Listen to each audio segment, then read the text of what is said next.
Pada suatu ketika, hiduplah pasangan suami istri, yang sudah lanjut usia, tinggal di pegunungan Norwegia yang bernama Drof. Suatu saat terjadi sebuah bencana besar. Pasangan suami istri ini melarikan diri dan berlindung di ruangan bawah tanah.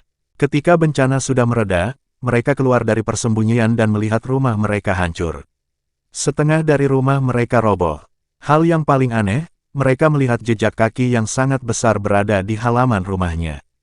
Jejak kaki raksasa ini mengundang pejabat dan tim arkeolog untuk memeriksanya.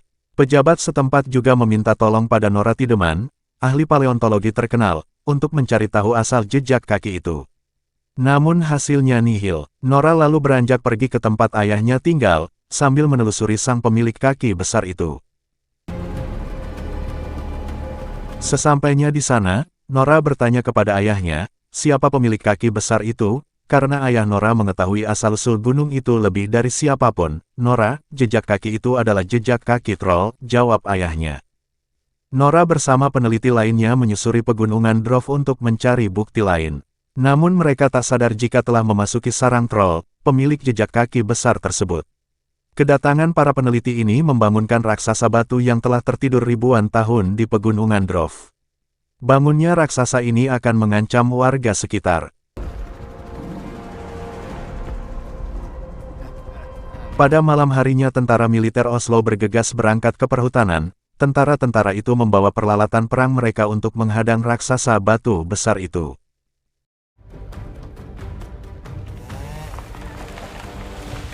Troll akhirnya datang menghampiri mereka, namun, raksasa batu itu berhenti berjalan, akan tetapi tentara-tentara itu malah menembakinya, yang akhirnya raksasa batu itu pun murka. Semua serangan yang dilancarkan kepada raksasa batu itu tidak efektif, akan tetapi tentara-tentara itu masih terus menyerang raksasa batu itu, yang akhirnya tentara-tentara tersebut mati satu persatu akibat serangan troll.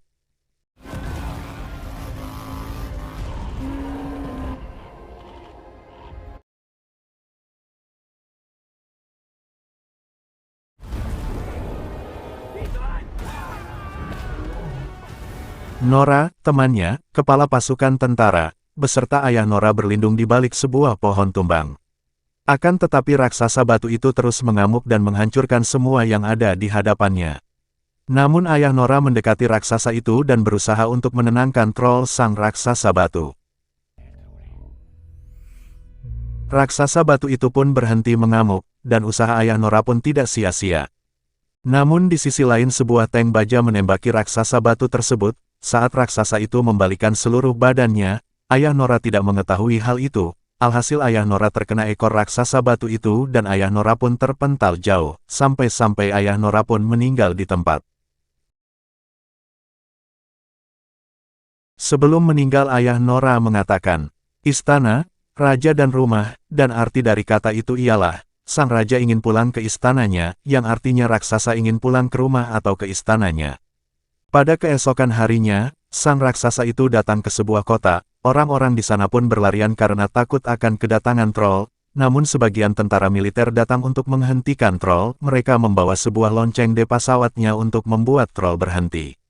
Troll pun berhenti dan merasakan sakit di kepalanya akibat suara lonceng-lonceng itu.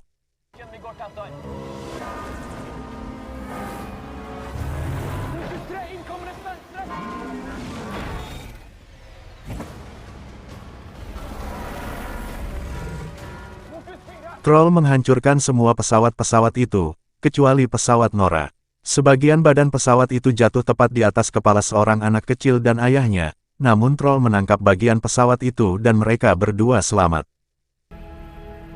Ketika Nora dan Andreas mengunjungi lokasi yang disinggung oleh mendiang ayahnya, Sinding ternyata sudah menanti kedatangan mereka. Singkat cerita, dia langsung mengungkapkan bahwa di bawah istana Oslo terdapat sebuah gua raksasa yang berisi banyak sekali tulang belulang keluarga troll. Hal inilah yang membuat troll langsung menuju Oslo setelah kebangkitannya, karena dia ingin melihat nasib para keluarganya. Sinding juga menjelaskan bahwa monster yang mengamuk sebenarnya adalah King Troll yang sengaja dikubur di Dovre oleh Olaf the Holy, pendeta yang membantai keluarga troll. Pada dasarnya bangsa troll sangat membenci suara lonceng dari gereja dan para penganut Kristen yang darahnya tercium oleh mereka. Berdasarkan pengetahuan ayahnya inilah Nora akhirnya mengetahui kelemahan Fatal Troll, yaitu sinar matahari. Andreas dan Kapten Chris menyusun rencana untuk mengalahkan King Troll dengan sinar lampu UV yang disematkan pada kendaraan militer.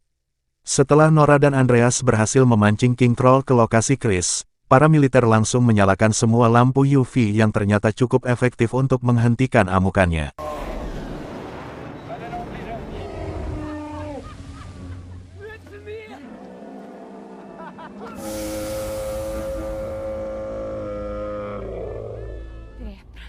Var det ikke det som var planen?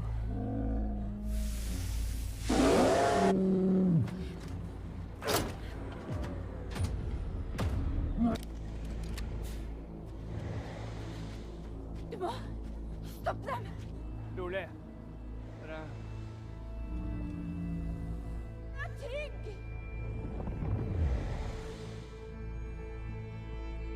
Sesaat kemudian sebenarnya Nora sempat berpikir untuk menyuruh King Troll pergi, tetapi sayangnya matahari lebih dahulu terbit dan mengubahnya menjadi batu. Saat terjatuh, monster malang tersebut langsung hancur, menandakan kekalahannya.